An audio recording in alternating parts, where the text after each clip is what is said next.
A nossa editora de internacional, Derla Cardoso, conversou com o correspondente da CNN Internacional, Gary Tuchman, que tem mais de 30 anos de CNN e muita experiência na cobertura de eleições americanas. Ele que analisou como o desempenho da economia dos Estados Unidos deve afetar os eleitores e também as promessas de Biden e Trump. Vamos assistir? The American economy is doing pretty well. Unemployment has reached its lowest level in decades. We have the inflation now slowing down. However, Biden has low approval ratings. What can explain that, and can he reverse it in time? So the unemployment rate in the United States right now is 3.9%. That basically means that out of every 25 people who are looking for a job, 24 people get those jobs. It's a very low rate. When I started in the television news business in 1982, in November of that year, the unemployment rate was almost 11%. And when COVID began in April of 2020, the unemployment rate was almost 15%. This is very low. Yes. In addition, inflation, yes, it's cooled a lot. But here's the thing, it hasn't stopped. And prices are still higher in the United States and probably here in Brazil also than they were 2 years ago. And there's a lot of people who it still hurts a lot. And a lot of those people hear Donald Trump say, I'm the businessman, I will get those prices down, and they believe him. Yes. Whether it happens or not remains to be seen if he's elected and if he can do that. Meanwhile, Joe Biden is talking a lot about Bidenomics, which is his program to improve the economy.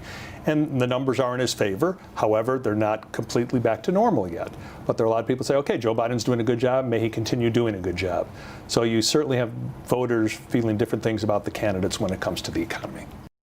O correspondente da CNN Internacional também analisou outra questão importante na corrida eleitoral, as disputas de Trump na justiça americana. Ele disse que, caso condenado, o ex-presidente pode perder parte de seus eleitores. Vamos ver? Gary, now moving on to Trump's legal problems, of which he has many. Is there a particular case that could endanger his candidacy? So he has 88 criminal charges against him, allegations against him. And they center, I'm going to just read it so I get it exactly accurate. He allegedly attempted to overthrow the 2020 election, which he lost. He's also allegedly mishandled top secret documents, which he had in his home in Florida. And also allegedly paying hush money to a pornography star who he is said to have had an affair with many years ago and did not want her to talk about it before the 2016 election, which Yes. he won. He denies the affair.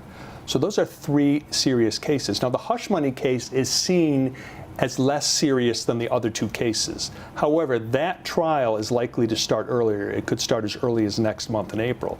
And there could be a verdict weeks later. So even though it's less serious than the other two cases, or sounds less serious, if he's convicted of even one of those counts in that hush money case, he is a convicted felon. And we know from our polling that we've done, CNN has done polling in the state of Virginia and North Carolina that both recently had primaries, and it showed that most Republicans feel that Donald Trump is still fit to be president if he's convicted of a felony.